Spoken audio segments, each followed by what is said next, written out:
My parents kicked me out to give my room to my brother's wife. You're a burden anyway, they said. As she dumped my clothes on the street, I left without a fight and just smiled. 2 months later, they showed up at my door desperate. My 23M brother Carlos, 27M, got married to Ellen, 25F, last month after dating for just 3 months. I should have seen the shitstorm coming when she started making comments about my room during their first visit. This room has such better natural lighting than the guest room, or the view from here is amazing. But I never thought my own parents would actually kick me out over it. Yesterday, I came home from work to find Ellen throwing my stuff into garbage bags while my mom Rhonda watched from the doorway. Not packing boxes, fucking garbage bags. They didn't even wait for me to get home before starting. What the hell are you doing? I asked, watching my clothes spill onto the floor as Ellen roughly yanked another drawer open.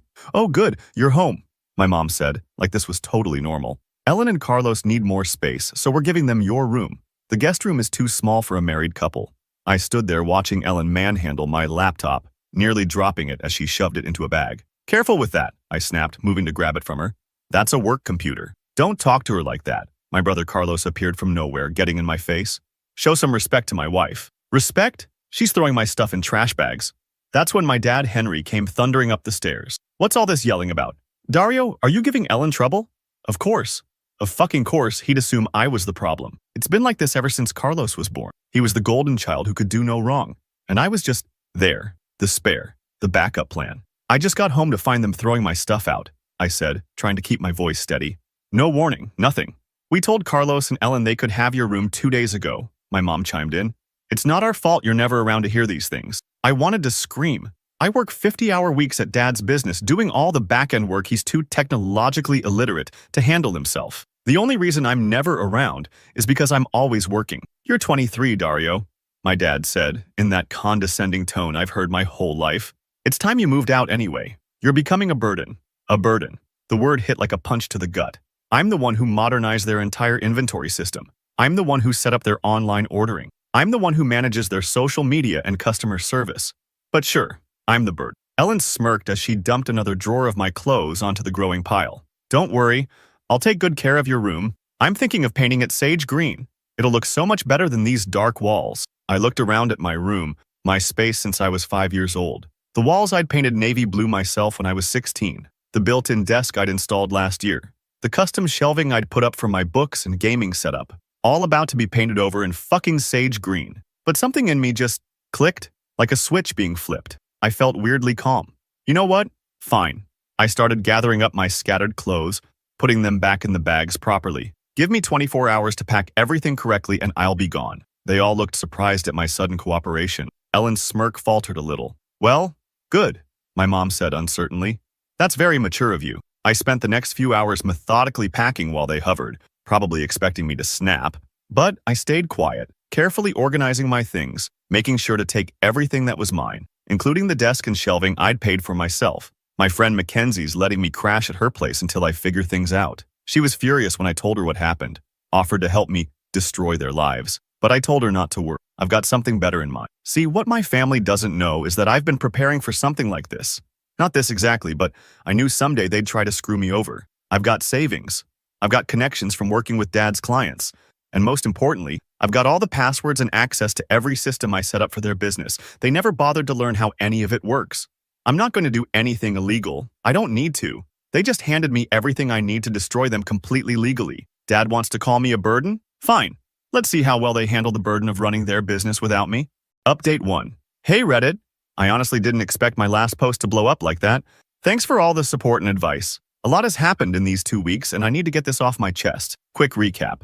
My parents kicked me out to give my room to my entitled brother Carlos's new wife Ellen, calling me a burden while she threw my stuff into trash bags. Instead of fighting, I just left quietly. Some of you called me weak for not standing up to them. Trust me, I had my reasons. The last 2 weeks have been interesting. Remember how I mentioned working at my dad's shop? Well, I got a new job at Morrison's across town, their direct competitor. Funny thing is, I was the one who handled most of our regular customers for the past 3 years. Guess who they prefer dealing with? The drama at my old house is reaching soap opera levels. Mackenzie, my best friend who's letting me crash at her place until my apartment is ready, still lives next door to my parents, and the stories she's telling me are wild. Ellen has apparently decided that my old room needs a complete makeover. We're talking tearing down walls, custom closets, the works. My mom, Rhonda, made the mistake of suggesting they wait a few months to save up for renovations. Mackenzie recorded the screaming match on her phone while she was in her backyard. Ellen was shrieking about how they promised her a proper living space, and how she wouldn't have agreed to move in if she knew they were liars. Real classy. Carlos, being the spineless yes man he is, sided with her. He actually told our mom, "You're being selfish with your money, just like you were with Dario's room." The irony is killing me. Dad's been calling me non-stop since Thursday. Not to apologize. No, that would require having a spine. His best customer, Mr. Rodriguez, switched to Morrison's after I helped him with a complicated order that would have taken weeks at my dad's place. I know their system, their suppliers, their prices. I know exactly how to offer a better deal while still making a profit. When I finally picked up, he started with his usual manipulation. "Son, after everything we've done for you," I cut him off mid-sentence. "You mean like throwing my belongings in garbage bags and calling me a burden? Or do you mean letting Ellen destroy the room I painted and maintained for 15 years? The silence was beautiful. But here's where it gets better. Ellen's renovation demands are bleeding them dry. Mackenzie overheard my mom crying to her sister about maxing out 2 credit cards. They had to dip into their business account to pay for the custom closets Ellen insisted on. They're the same ones the Kardashians have. Like that justifies anything. Carlos lost his cool job last week. Apparently, Ellen kept showing up at his workplace unannounced, making scenes about how he needs to come home early because she's too stressed to be alone. 3 warnings later, they let him go. Now he's working at some warehouse making half of what he used to. The best part? Ellen's now demanding they convert the garage into a home gym because she needs a proper space to maintain her influencer body. She has 342 followers on Instagram.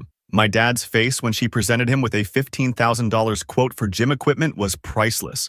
Mackenzie said he looked like he was having a stroke. I'm just watching it all unfold while steadily taking their customers, not poaching, just providing better service. It's amazing how treating people with respect and actually delivering on promises can build a loyal customer base. Who knew? Yesterday, I signed the lease for my new apartment. It's nothing fancy, but it's mine. No entitled princess can throw my stuff out here. The look on Ellen's face when she drove past me moving in, yeah, they still cruise by Mackenzie's place trying to guilt-trip me, was worth every penny of the deposit. Dad's business is struggling without me. Turns out I was doing a lot more than just helping around. Their online ordering system?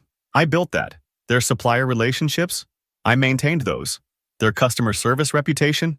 Yeah, that was all me. Now they're drowning in bad reviews because Ellen convinced them to hire her cousin, who can't tell the difference between an invoice and a receipt. Mom tried to reach me through Mackenzie yesterday. Apparently, they're having trouble paying both the mortgage and Ellen's renovation bill. The business account is almost empty. Carlos and Ellen are still living in my perfectly good room, which now has a hole in the wall where they tried to install a vintage chandelier without checking for electrical wires first. I didn't respond.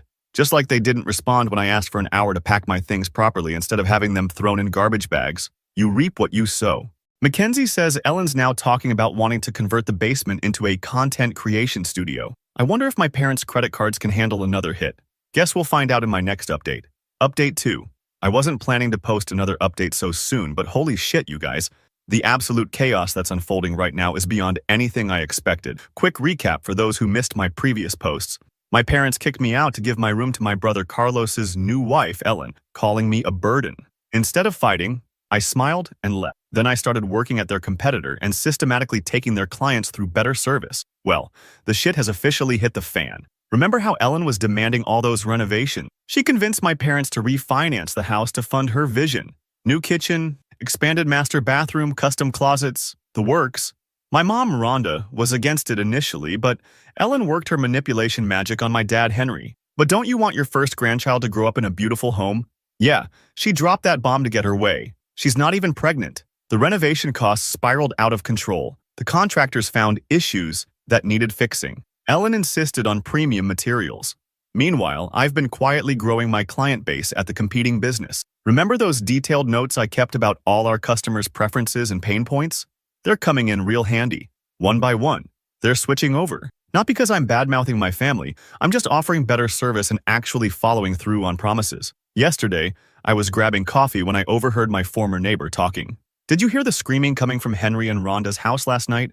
Apparently, Ellen had a complete meltdown because the custom Italian tiles she ordered for the bathroom were the wrong shade of gray. She was throwing things and screaming about how this house is falling apart just like her dreams. The neighbors called the police about the noise. When the cops showed up, Ellen tried to blame my parents for ruining her life. Real classy. But here's where it gets better. Carlos lost his job last week. Why?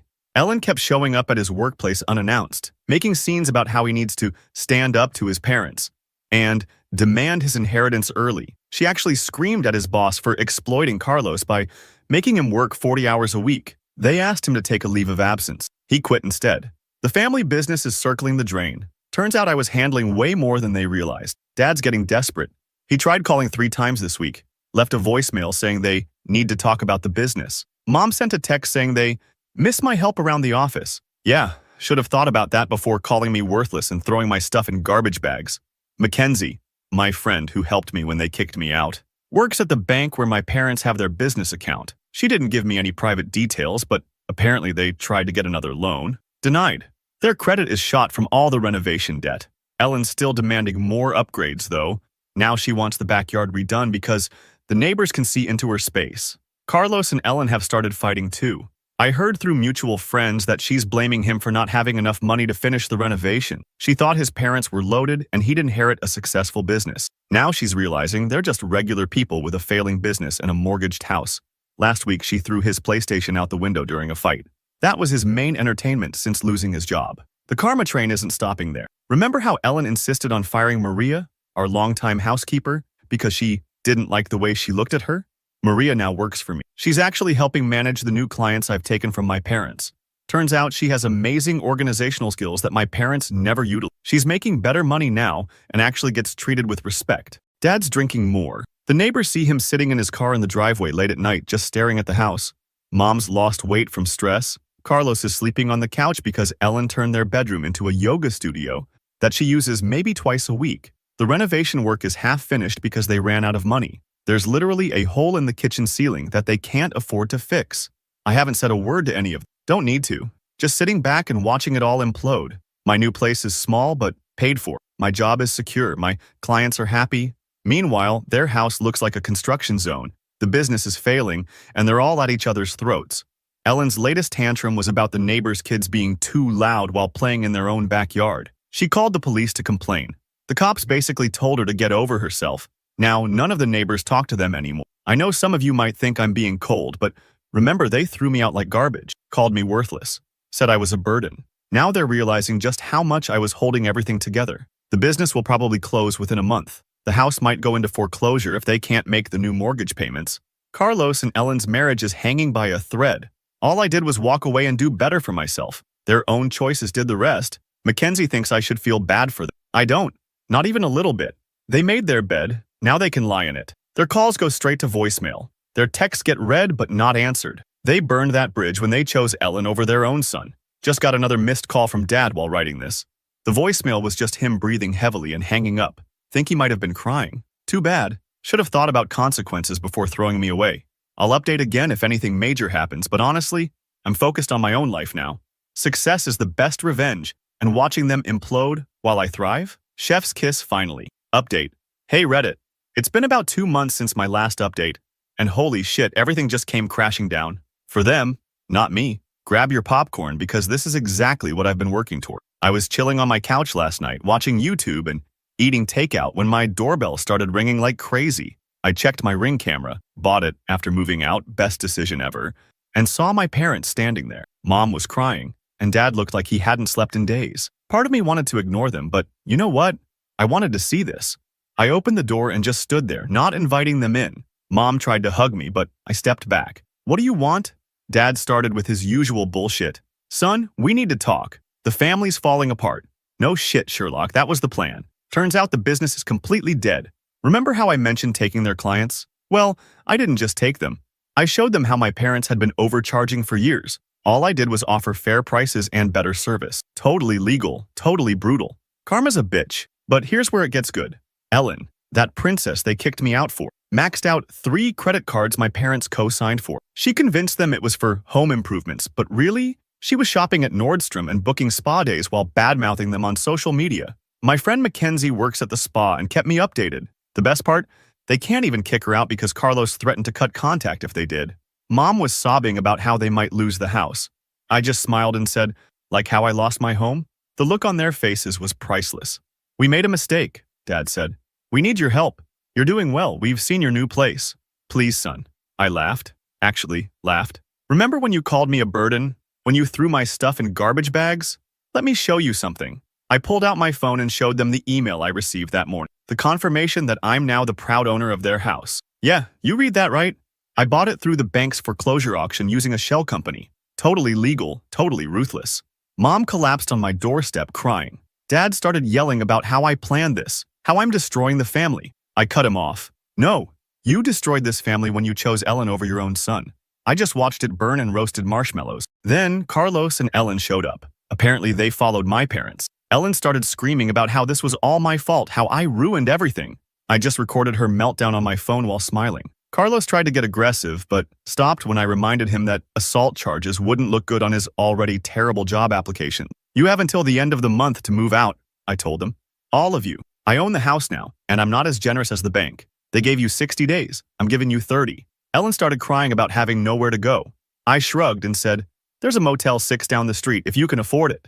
Dad tried one last time. We're your family. No, I replied. You were my family. Now you're just my tenants, and you're being evicted. I closed the door on their faces and blocked their numbers. Through my security camera, I watched them stand there for another 20 minutes, arguing with each other. Ellen blaming my parents blaming Carlos blaming everyone. Music to my ears. This morning, I got 34 missed calls and a bunch of texts from extended family calling me heartless. I sent them all the same reply. A screenshot of Ellen's credit card statements showing how she spent $23,000 on designer bags while my parents were missing mortgage payments. The best part? I'm moving into my old room next month, already planning to renovate the whole house, thinking of renting out the other rooms to actually deserving people who need a fresh start. Someone suggested I should forgive them, maybe help them out. Nah, they chose this path when they threw me out. Actions have consequences, and I'm not their safety net. For those wondering, yes, this is all legal. Yes, I planned this from the moment they kicked me out. And no, I don't feel bad. They showed me who they really were, and I believed them. Now they get to live with their choices.